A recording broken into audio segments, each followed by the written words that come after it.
We provide you the platform to turn your dreams into reality. Give wings to your aspirations with KR Mangalam University. तो operation सिंदूर में हिंद की सेना के पराक्रम की झलक दिखी और भारत ने जल, थल और नभ में जबरदस्त घेराबंदी की, जिसके कारण पाकिस्तान ने 4 दिनों में ही मैदान छोड़ने पर भलाई समझी। और इस दौरान समंदर में भारत की किलेबंदी ने पाकिस्तानी नेवी की नींद उड़ा दी। जो पाकिस्तान परमाणु हमले की गीदड़ भभकी दे रहा था, उसे कराची पर हमले का डर सताने लगा था। और पाकिस्तानी नौसेना क्यों इतनी बेबस हो गई थी? ऑपरेशन सिंदूर के दौरान उसकी कौन सी कमजोरी सामने आ गई? एक एक्सक्लूसिव रिपोर्ट दिखाते हैं।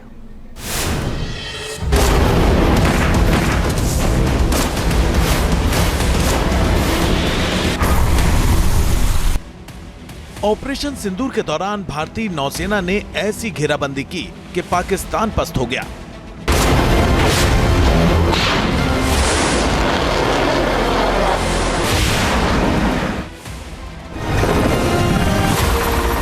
नौसैनिकों को ना तो पसीना बहाना पड़ा और ना ही तोपों का मुंह खोलना पड़ा।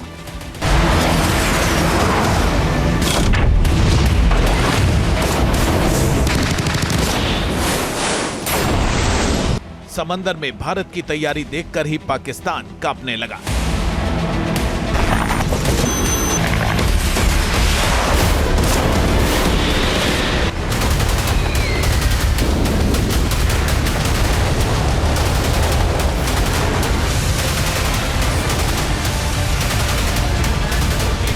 दरअसल पाकिस्तान को चीन और तुर्की से मिले हथियारों और ड्रोन्स पर काफी गुमान था।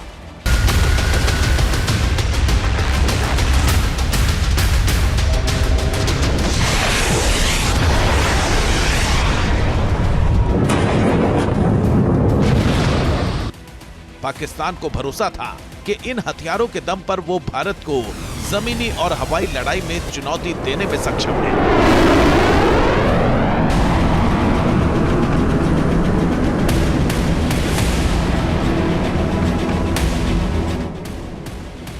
हालांकि जब चीन का एयर डिफेंस सिस्टम उसकी हिफाजत नहीं कर सका, जब चीन से मिले फाइटर जेट JF-17 और J-10C किसी काम के नहीं रहे और तुर्की से मिले ड्रोन जमीन पर पहुंचने से पहले ही ढेर कर दिए गए, तो पाकिस्तान की सारी हेकड़ी निकल गई। इसके बाद पाकिस्तान समझ गया कि समंदर में लड़ाई उसे काफी महंगी पड़ेगी, क्योंकि नेवी की ताकत के मामले में तो आतंकिस्तान भारत के सामने कहीं नहीं ठहरता।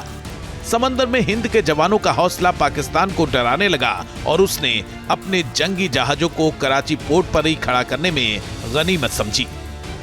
हमारी सेना का मनोबल यदि पहाड़ की तरह अडिग है, हमारी डिफेंस, हमारी एयरफोर्स का मनोबल यदि आसमान की ऊंचाइयां छू रहा है, तो हमारी नेवी का मनोबल भी समुद्र से अधिक गहरा है और विशाल भी है। दरअसल भारत की नेवी ने समंदर में ऐसी किलेबंदी की थी कि पाकिस्तानी नेवी को उसके घर से बाहर निकलने का मौका भी नहीं मिला। दूसरे शब्दों में कहें तो पाकिस्तानी नेवी इतने खौफ में थी कि उसने तलवारें म्यान में ही रखने में गनीमत समझी। Effectively using multiple sensors and inputs, we are maintaining continuous surveillance to degrade or neutralize threats as they emerge or manifest, to ensure targeting at extended ranges. All these are conducted under the umbrella of a comprehensive and effective layered fleet air defense mechanism that caters for all threats, be it drones or high-speed missiles or aircraft, both fighters as well as surveillance aircraft. Navy की इसी तैयारी को देखकर पाकिस्तान घबरा गया। नौसैनिकों ने बिना एक भी गोली चलाए दुश्मन को पस्त कर दिया। भारतीय युद्धपोत मुस्तैद थे, लेकिन उन्हें तोपों का मुंह तक नहीं खोलना पड़ा। फिर भी पाकिस्तान घुटने टेकने को मजबूर हो गया। अब भारत ने साफ कर दिया है कि अगली शुरुआत नेवी करेगी और पाकिस्तान को बच निकलने का मौका तक नहीं मिलेगा। इस बार तो पाकिस्तान को भारतीय नौसेना की फायर पावर का सामना नहीं करना पड़ा, मगर दुनिया जानती है अगर पाकिस्तान ने इस बार कोई नापाक हरकत की तो हो सकता है कि इस बार की ओपनिंग और किसी के द्वारा ना हो, हमारी नेवी के द्वारा होगी।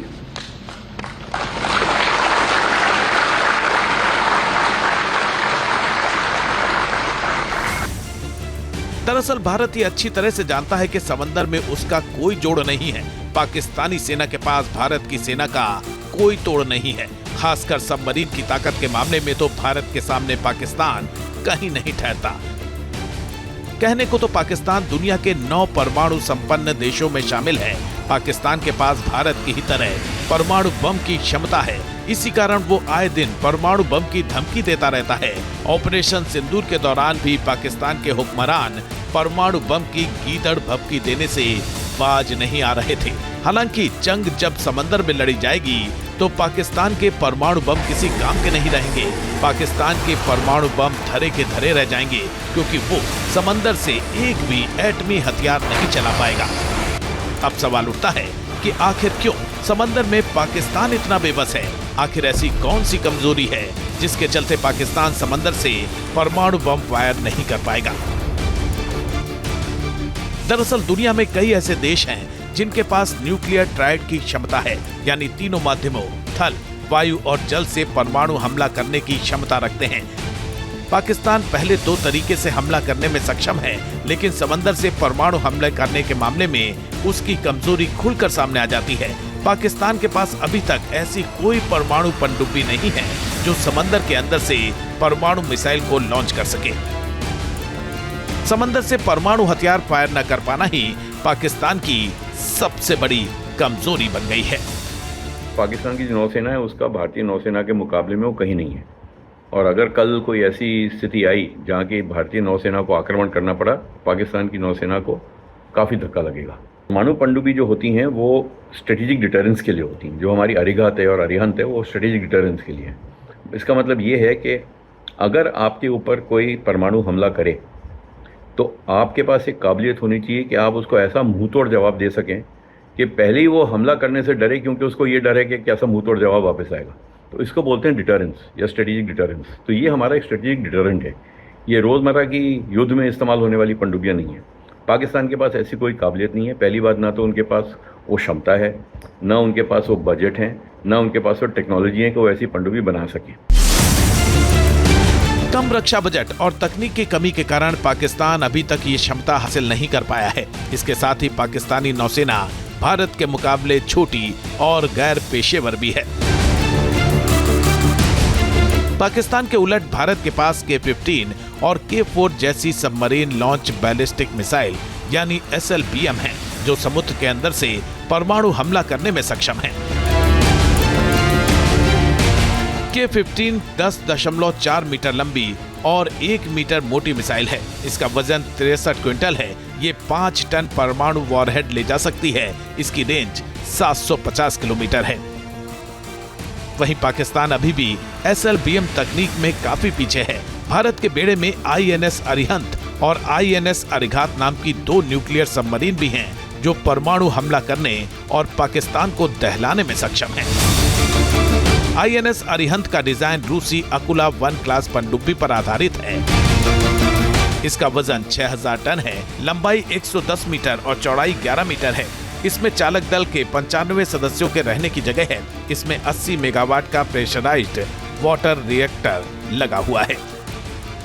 अरिहंत में पानी के भीतर से बैलिस्टिक मिसाइल लॉन्च करने की क्षमता है।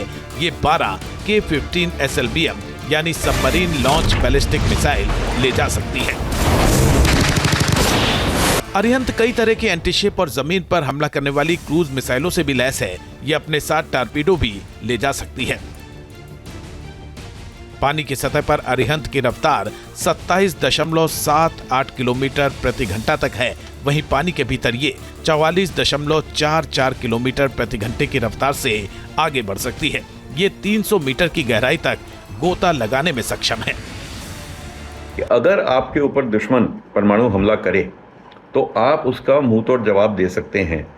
जब दुश्मन हमला करता है तो आपके ऊपर अगर परमाणु हथियारों से हमला करेगा तो वो कोशिश करेगा कि जो आपकी ज़मीन पे जो आपकी परमाणु काबिलियत है उसको उड़ाए, जो हवा में जो है, जो हवाई जहाज़ों में लगती है, वो आप हवाई जहाज़ों को मार गिरा सकते हैं।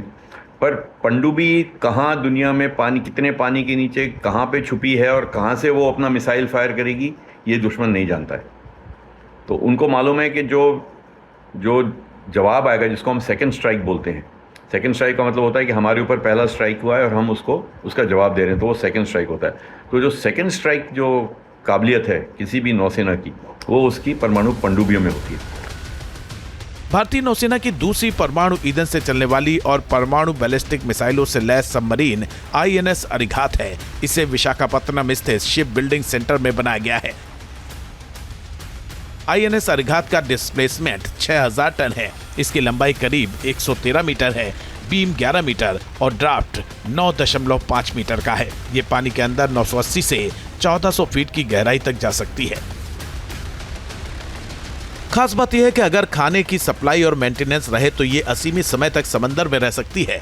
इस पनडुब्बी के अंदर न्यूक्लियर रिएक्टर लगा है।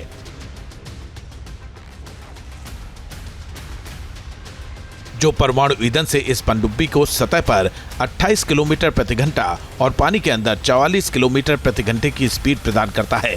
INS अरिघात पर 12 K-15 SLBM तैनात की गई हैं। इसमें 4 K-4 मिसाइलें भी हैं, जिनकी रेंज 3500 किलोमीटर है। ये पनडुब्बी 21 इंच के 6 टॉर्पीडो से भी लैस है। अरिघात में जो मिसाइल फायरिंग कैपेबिलिटी है वो अरिहंत से अच्छी है। पर अब हमने एक नया मिसाइल ट्रायल किया है, उसको K-4 बोलते हैं, और उसकी रेंज है 3500 किलोमीटर।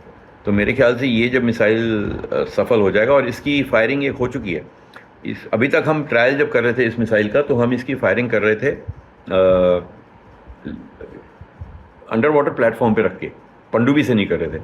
पर अरिघात की कमीशन होने के बाद, जब अरिघात नौसेना में आई, उसके कुछ ही महीने बाद हमने एक मिसाइल की फायरिंग अरिघात से की और सफल फायरिंग की। जो उसमें जो भी हमको जो पैरामीटर्स देखने थे कि उसकी एक्यूरेसी कितनी है, ठीक टारगेट पे गया है कि नहीं, वो सब बिल्कुल जैसा हम चाहते थे वैसा हुआ।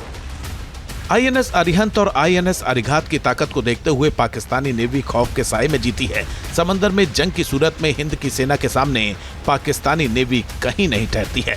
इसीलिए भारत ने सख्त चेतावनी दे दी है कि अब की बार कोई हिमाकत की गई तो शुरुआत समंदर के रास्ते होगी और पाकिस्तान को संभलने तक का मौका नहीं मिल पाएगा।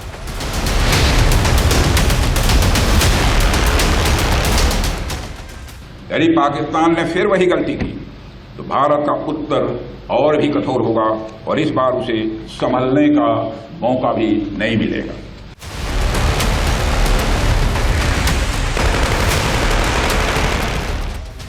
Team news nation. जहां भक्ति है हर शब्द में, कथाओं में छुपे हैं दिव्य रहस्य और ज्योतिष देता है जीवन को दिशा। धर्म से जुड़ी हर बातों को जानने के लिए हमारे चैनल स्तुति को सब्सक्राइब करें। चैनल पर जाने के लिए इस लिंक पर क्लिक करें।